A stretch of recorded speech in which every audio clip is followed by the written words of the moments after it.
Wait, I thought we was on 18.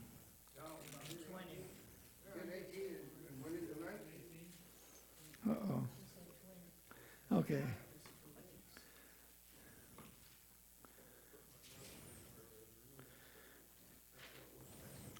Well,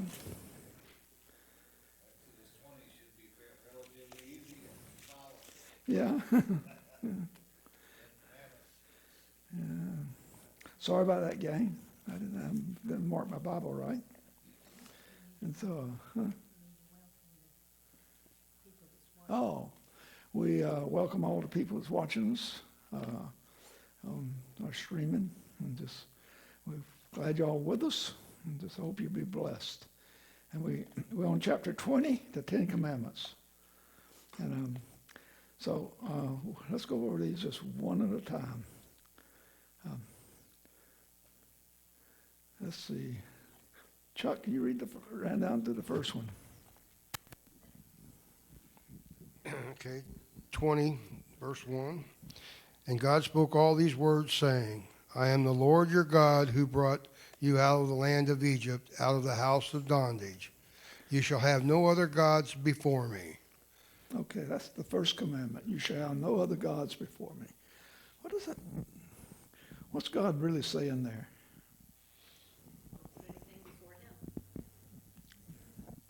Well, what does it mean to worship something else besides God? This version it says, you are not to look to people or things as gods, or love them as much as you love me. Yeah.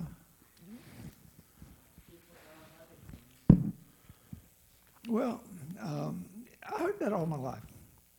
But, okay, so I'm confused, okay, about people says, well, okay, let's, for example, take money. Everybody says people worship money, right? Or I'll put money before God. But what does that really mean? I think it means anything you put before God. Yeah. Anything you consider more important. Yeah. Anything that you consider more important than God. Or anything you give more attention to than you give to God. Anything you give more attention to? Let's see. Maybe more specific, maybe. I mean, we're all here. We're all Adventists. And we don't, none of us, I'm sure, puts anything before God, or intentionally. Do you have? Anything you rely on. Okay. Because if you rely on something, instead of relying on God, you are putting more importance in that. Yeah, okay. I think you hit the point there. Yeah, John. If you rely on something, you're relying on self. Yeah. And that's the only two. You got self or you got God. So no matter what you're relying on, if it's not God, it's self. Yeah. You can rely on your spouse more than God. So it's not only just you. You can rely on yourself. You can rely on your children. You can rely on well, no, you can't rely on the government. Sorry. Right here. Yeah, it's splitting hairs, you might say, because the battle is between God and Satan. We're what the battle is about. And so when he comes to us, he's saying, you worship me. Don't worship anything or anybody other than me. If you take your eyes off me, it's like John says, if you take your eyes off me, it automatically goes on self. And when you're talking about self, it is talking about what Terry's talking about. It's talking about putting your interest in somebody else or something else, or some object, or whatever the case may be. There's even devil worship and stuff going on. And so there's a lot of things that can happen besides worshiping God. And God is strictly saying, trust in me, I'll get you through. Yeah. And don't worry about anything else. That's really the battle there, is between God and Satan. Yeah. There's a verse in the Bible that says, many will many will perish in their prosperity. And I think that speaks to what we're talking Yeah. about. You know, And I think is what John mentions is self. You know, we and when we start depending on self, we're putting and for itself to get money or self to do a job or whatever, instead of trusting in God, then we're putting self before God. If you just think about your relationship in your Christian relationship, Christian walk, Yeah. it's kind of an up and down walk, you know. I mean, sometimes you're really, really close to God because you're Oh, yeah. focused and putting all your emphasis, and then all of a sudden, a couple weeks later, you're saying, you know, I didn't even have worship this morning. Right, yeah, right. All of a sudden, you're getting so busy, and sometimes the devil even gets you busy with God things. Yeah, You know, with the church and things that are tied to the church, so you take your focus off of God again. And so Yeah. it's anything that comes, you know, what everybody said here, it's anything that comes before God. yeah, It's as it says, anything before me, anything before God. You put anything in front of God and make him second, that's where the problem starts. yeah, right, yeah. Okay, how about verse 3? Who's got the mic? Yeah, oh, I'm sorry. Okay, verse 4 then. Verse 4. you shall not make for yourself a carved image, any likeness of anything that is in heaven above, or that is in the earth beneath, or that is in the water under the earth. You shall not bow down to them, nor serve them. For I, the Lord, your God, am a jealous God, visiting the iniquity of the fathers upon the children to the third and fourth generations of those who hate me, but showing mercy to thousands, to those who love me and keep my commandments. Why do you think God would place so much emphasis in this in terms of idols and bowing down to other things beside him?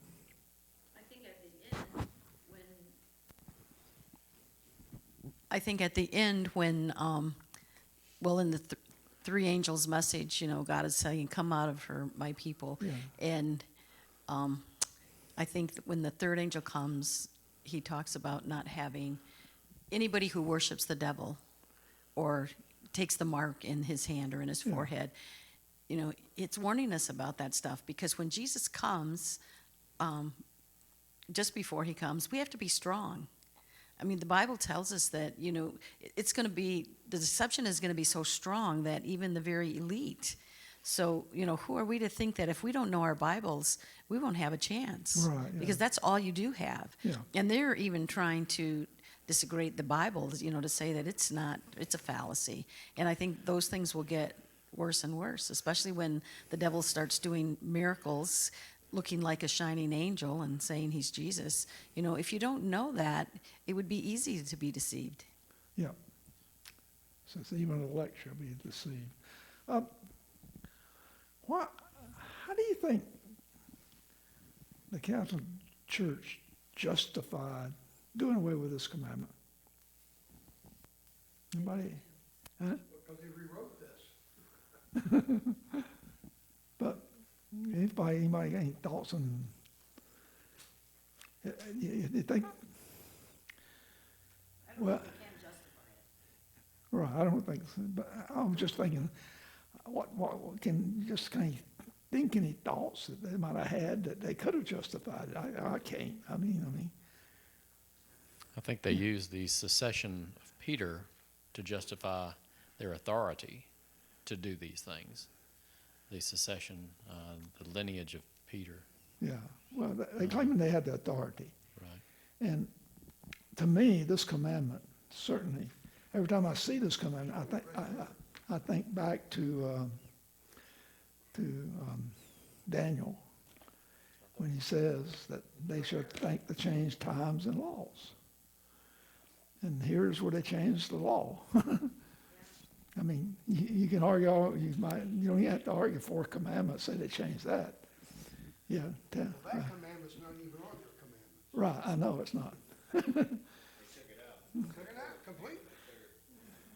Well, that's because one reason they, John, There's one word in that second commandment that I've always had a problem with, and that's that he's a jealous God.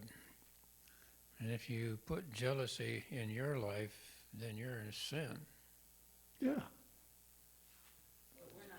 Jealous may not read as jealous in the Hebrew. right, It yeah, may not. yeah. Yeah, it's hard to say what the Hebrew word really means compared to what we translate. Well, He will not be second to anyone. yeah, and we had to.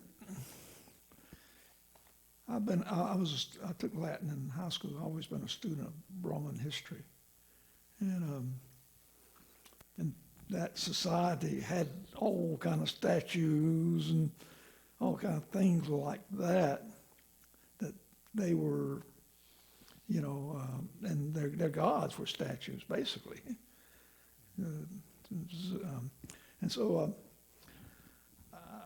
that I don't think they could have kept this commandment and still gotten all those people that, was used to having all these idols around to convert. It's because these people was used to praying to idols, just as they was used to doing worship on Sunday. And so I think these two, the change of the two laws go together. Change of the Sabbath and change of the idols, because back when Constantine became supposedly a Christian and he started making everybody become Christians, and well, of course he changed the Sabbath to Sunday, and I think that this commandment probably went away about at that time, same time, and everything. Anybody else got any comments on that one? We're on chapter 20, and we're just going through the commandments.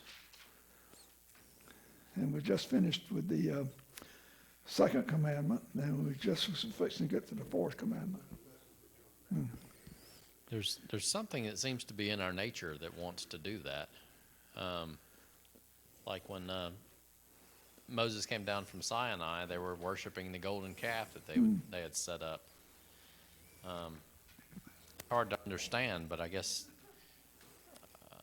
we want something tangible. Yeah. I guess there's something in us that wants something that's tangible, that doesn't require, I don't know, I don't want to say that, but, that doesn't require as much imagination, I guess.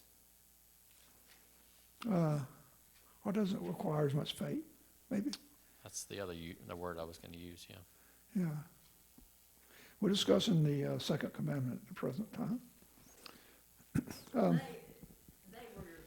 used to being around the pagans, Yeah. and the pagans always had idols and everything, because I know later on when they had, Peter, a statue of Peter and all that, actually they were idols to the pagan gods, and they took them and gave them Peter's name and Right, yeah, right, yeah. stuff like that. Yeah. Some of them are stronger at different stages in the world history too. Yeah.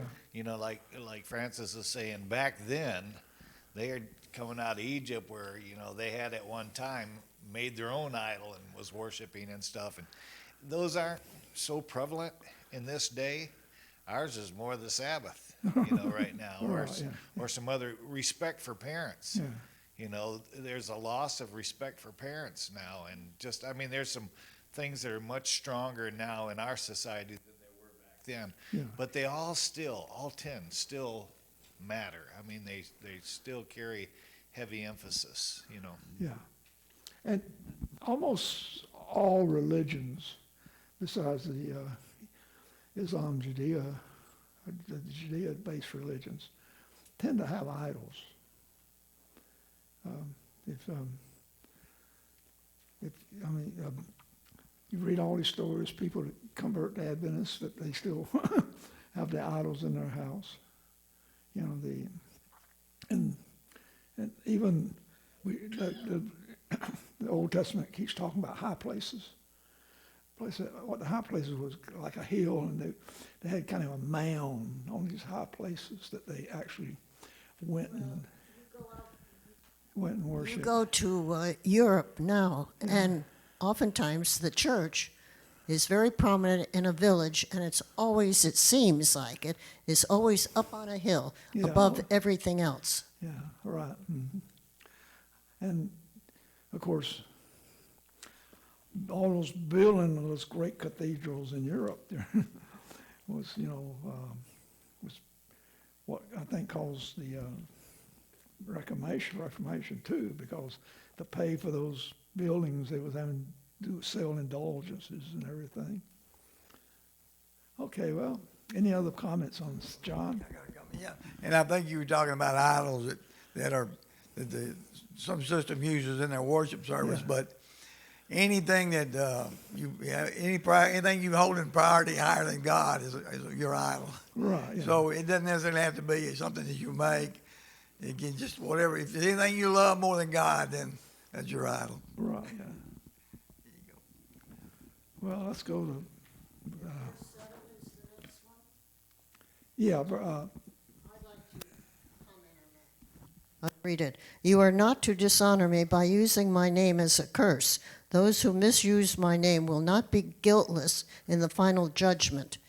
I find this, I cringe when I hear kids say, "Oh my God." That is so prevalent now. They think nothing about it, but they're using the Lord's name in vain.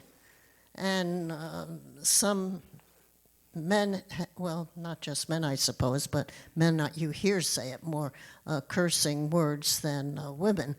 But it just makes me cringe to hear, and I want to say something, but I haven't yet. Now it's just initials that allude to it. Yeah. When they say OMG, I mean, your mind automatically cringes, like Betty says, because all of a sudden you take the definition, what they're saying, and it's just the letters.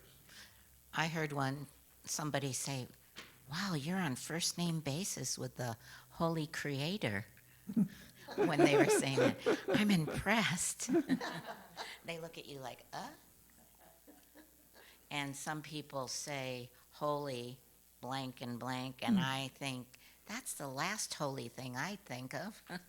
But it's just a matter of course they talk like that. Yeah. And I think even when you say, oh my goodness, we have no goodness. The only goodness comes from God. And so, Yeah. yeah, and even it talks in the Bible too about idle words, like we try to substitute words that we think are bad with things that aren't so bad, but it's still an idle word. How about all the words that consider curse words, but where maybe you don't take the Lord's name in vain? That's what I was alluding to. Like when people say darn instead of damn, they Right. or shoot instead of the other one. So What about rats?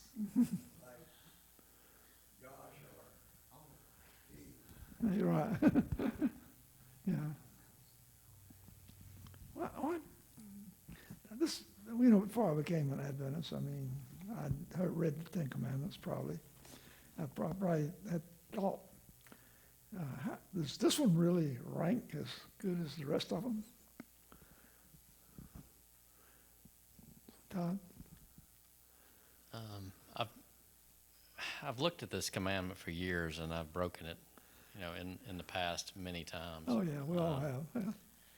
And but recently, I was given a greater depth of understanding of it, and looking in the Bible and understanding that we are born as sons and daughters, and we are to take the name of God we are to take his name. We're to become sons and daughters. We are to take on his identity. To take his name in vain I think it's much bigger than just cursing the name of God. Yeah. You're dishonoring, you're misrepresenting the Lord and his people, and his Right, kingdom. yeah. So it's I think that's helpful to keep in mind that it was kind of an eye opener to me, because I really thought of it in a very shallow way. You know, as long as I don't curse or say the name in vain. But I think it's much bigger than that. Yeah. And we, us heathens, and I was at one for a long time, someone embedded in us to say bad things at times. I had a preacher one time was saying he finally knew he had conquered his language. One time he did something, I forget what it was. He was cutting a tree down and something, it fell the wrong way. And he said, for the first time in my life, I didn't say a curse word.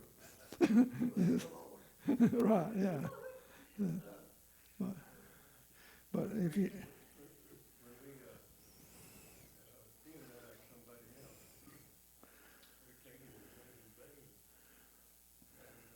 John, would you? The Bible says we don't belong to ourselves. We belong to him. He paid the price for us. That's in 2 Corinthians 19 and 20. We don't belong to ourselves. We belong to him. When we demonize somebody else, pass judgment on somebody else, we're taking his name in vain. Yeah. And I guess this command was always bothersome to me, because my father, he probably didn't say more than 10 words without having a curse word in it. You know, I'm sure you all know people like that. And so I always felt something about this commandment in terms of that, because, like I said, he was one of those people that grew up, I guess, during the Depression, and they said a lot of cuss words. and in that environment, the people coming out of the sharecropper families and out of the Depression and everything, most of the people, I knew a lot of people that basically cursed about every sentence they said. And I was always felt at that time that it was a weakness. I'm sure it is a weakness, that they didn't have the vocabulary to say what they really wanted to say. You know, most of them couldn't write or whatever, or read, and so there was a lot of people in the South here, right in that period of time, and the late 30s and 40s, that was just coming out of that sharecropper environment that existed in the South, that really didn't have, I think they cursed because they didn't have the language, they didn't know how to read. And just, what do you think, John? Yeah. Well, I was thinking about it. I was working with an elder in the Tuscaloosa church. Yeah. I'm not sure this is but we were working on a church building, and he hit his thumb with a hammer. He said something he shouldn't have said. Well, yeah. Okay, let's get to the one that. Anybody else have any comments on that? Yes, John. Judy said, oh my goodness, when you hear people say that, they're actually saying, you wouldn't catch me doing that. When they say, oh my goodness. Yeah. Yeah. Well, I'm sure a lot of us. Okay, let's get to the commandment that it's kind of the Seventh-day Adventist commandment, the standard or whatever, the one we noted for. And it's a shame that we're noted for that, because there's other things just as important that I think we should be noted for. I get in a big argument every time we have evangelistic series because they never teach the doctrines of Adventism before they get to the Sabbath. It seems like the Sabbath's the first one they teach. And I'm saying, hey, we should have taught those other doctrines first, like the state of the dead and things like that. And I used to try to argue with people about that. And the pastor reminded me one day, he said, well, we want people to accept God first before we get to those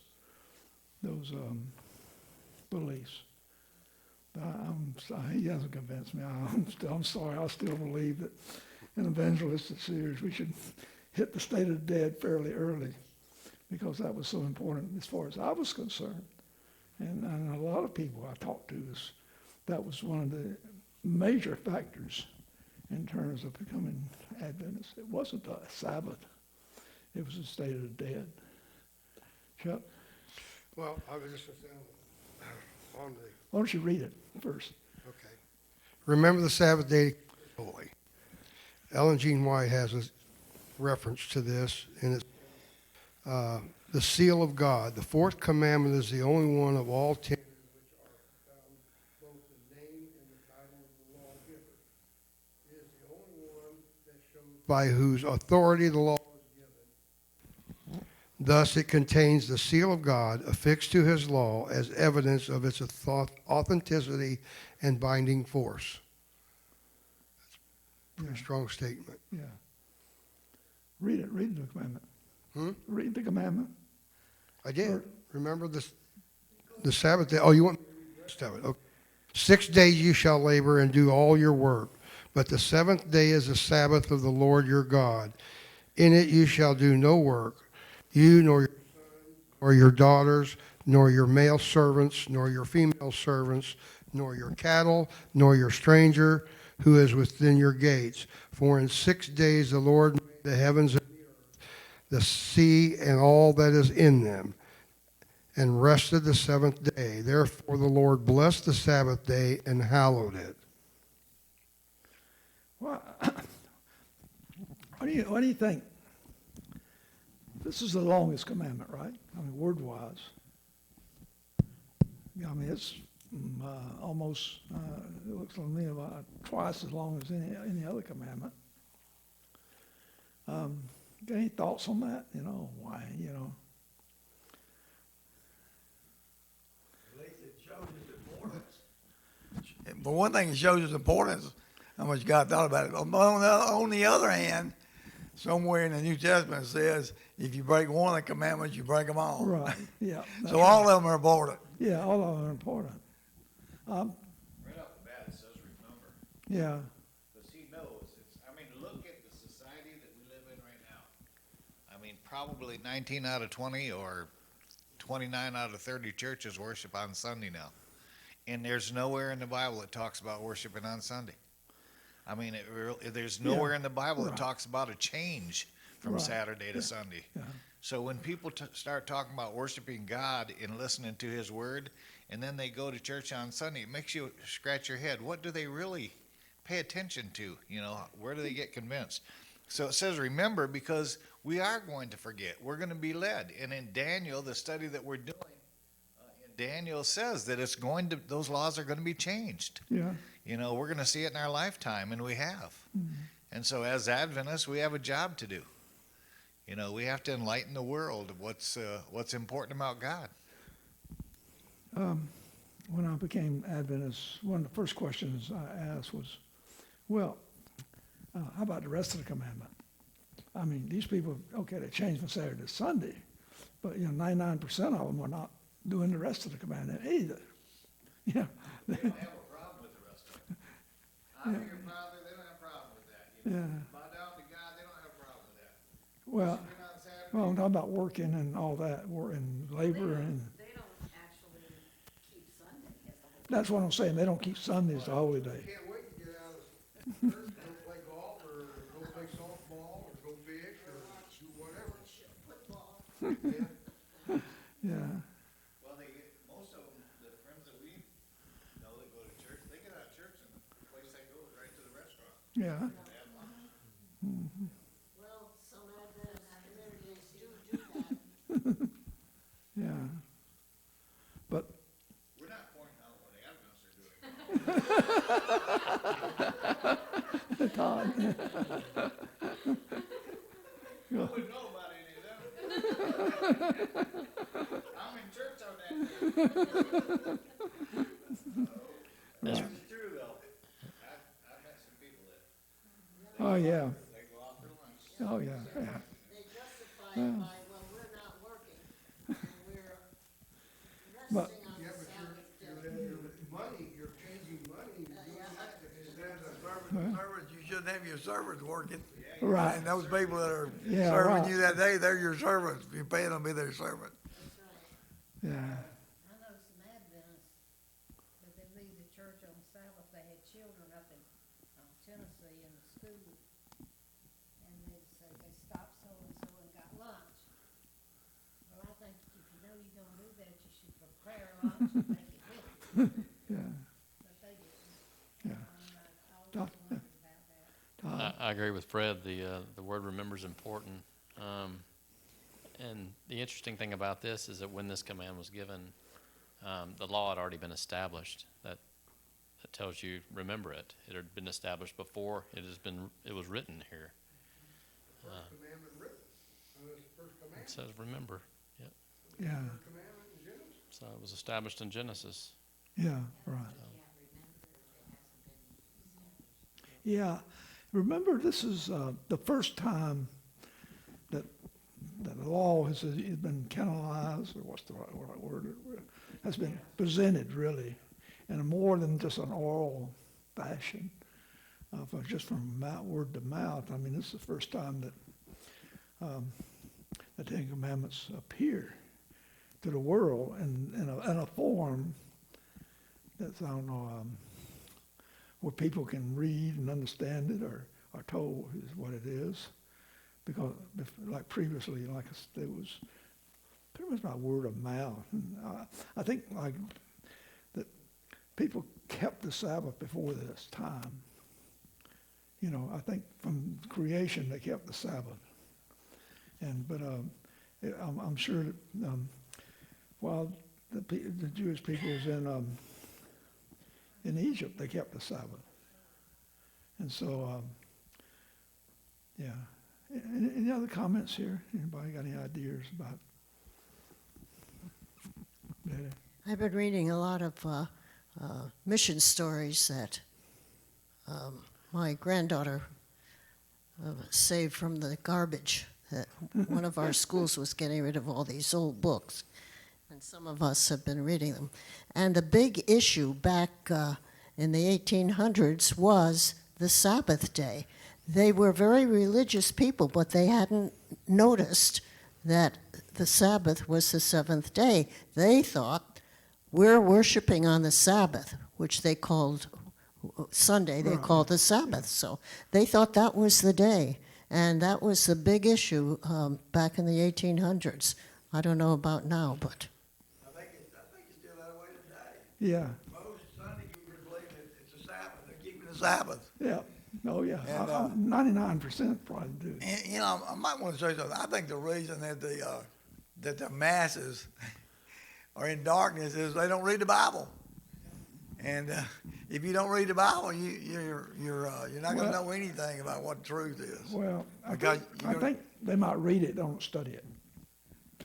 Yeah, they might read a verse here and there, but they don't read the Bible. But they just came out of 1,260 days of living up to what the Catholic institution wanted to, and that was not having any Bible, not having any part of the Right, yeah. and going to church on Sunday was part of the structure that they were forced to do.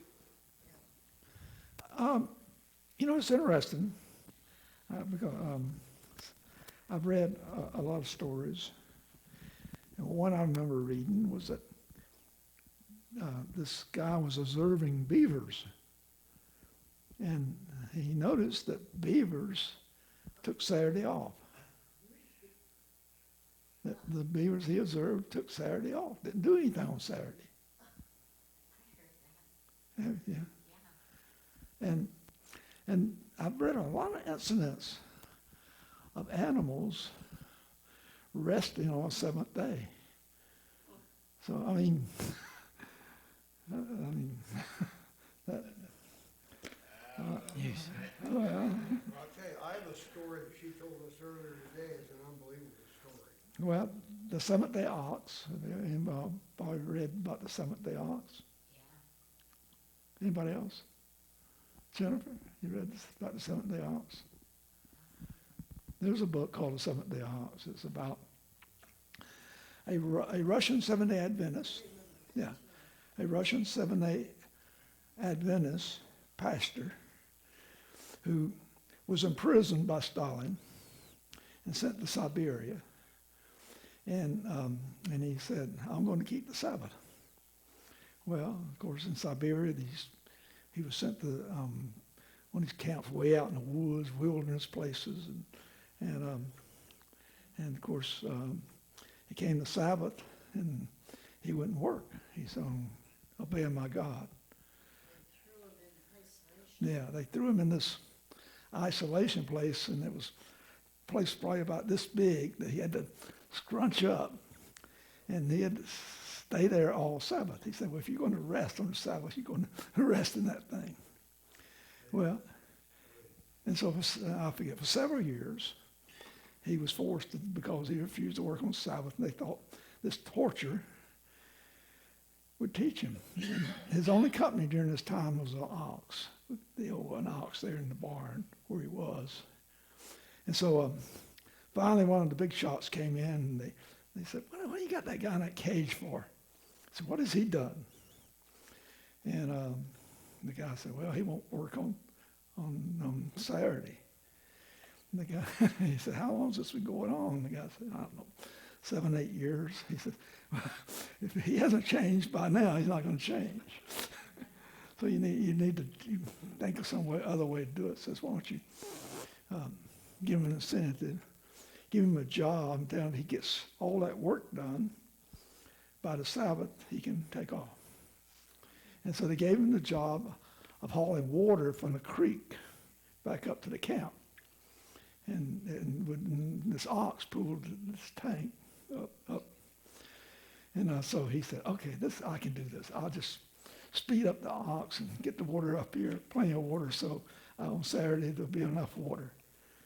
So he started out on Sunday and Monday, and he couldn't speed up the ox. In fact, the ox got slower. Wednesday and Thursday, and he was really worried. He said, what am I going to do? So he goes out on Friday, he gets the ox out, and the ox takes off running down to the creek. Loads up water and runs back. He's having to run to stay up with him, back and forth, back. And he gets enough water for Saturday. So he and the ox take off on the Sabbath. And this goes on for about, 6 or 7 years. And the guy finally is released. And sent back, he went back to where he's from, Moscow, and resumed. He was, by this time, later on he became actually an official of the Russian Adventist Church. But anyway, so they get a new guy in there, and they tell him, says, now, all during this time, all the people had been observing this. And they always was amazed, Well, they put this guy in charge, and they didn't say anything about the incidents with the ox. And so the guy was working. Then on Friday, all of a sudden, the ox took off. And the guy said, what's going on? And the ox run back and forth. And the guy, I don't think he got enough water that day. But anyway, he tried to get the ox to go the next day on Saturday. The ox would not go. He took his Sabbath. And finally they told the guy, I think the story or something. So he learned that he had to get the water done so the ox could take off the Sabbath. Preparation day was a hard day. Yeah. And that's a miracle, isn't it? And I read a book that Terry gave me about the Sabbath. It's about this German soldier during World War II. He was drafted real early in the war, like 38, 39, one of the first soldiers, because he'd been in World War I. And so he was brought back into service, and he was an Adventist. I think he was a preacher. I'm not sure at that time he was a preacher, but he became a preacher anyway. He said, "I want to keep the Sabbath," and I think he was brought in the army around 38. He kept the Sabbath, was able to keep the Sabbath every Sabbath except one Sabbath, and that's when after the Germans was defeated. And he was in the Russian theater, and the Germans was having to come back out of Russia, and he said, well, he lost track of days. They didn't even know what day it was, coming back out of Russia, and so he wasn't sure that if he kept the Sabbath then. But every other Sabbath, all during World War II, he kept the Sabbath. That happened every week. Yeah, something happened. That makes me think of I read, I don't remember what the book was, but there were a bunch of, they were in the Gulag in jail in Russia. And there was a lot of Seventh-day Adventists in there for their faith. And one guy said, well, it's Saturday, you can hear them beating the Seventh-day Adventist.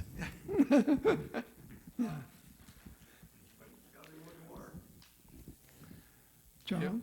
It was 1963 when I joined the church, and I don't recall ever reading the Ten Commandments before that. And when I read that in there, it says, thy daughter, thy manservant, nor thy maidservant, nor thy cattle. And that made me think, in my preteen years, I was raised on a farm, and we had cows that we milked every day. And if we didn't milk them on a day, that cow was in misery until you milked them the next day. And that made me think about that when I read that. And I'm thinking to myself that the Lord then comforted the cattle that you didn't milk that day and gave you the double supply the next day. Yeah. I never thought about that until I read that in there when I joined the church. Yeah. Anybody else? Any comments? I think we'll just stop right there. And but nobody has any more comments, so we'll just start. Because the next one is everybody will have a lot of comments about the next one, so about honoring your mother and father these days. So, Todd, would you close us out in prayer? You got the mic there, would you?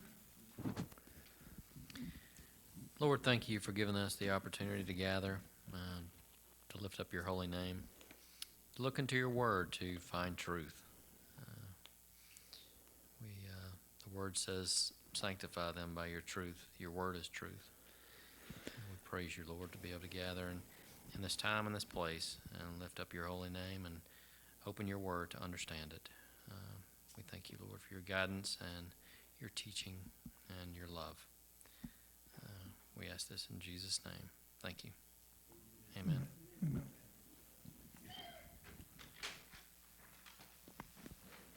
Thank everybody for their participation.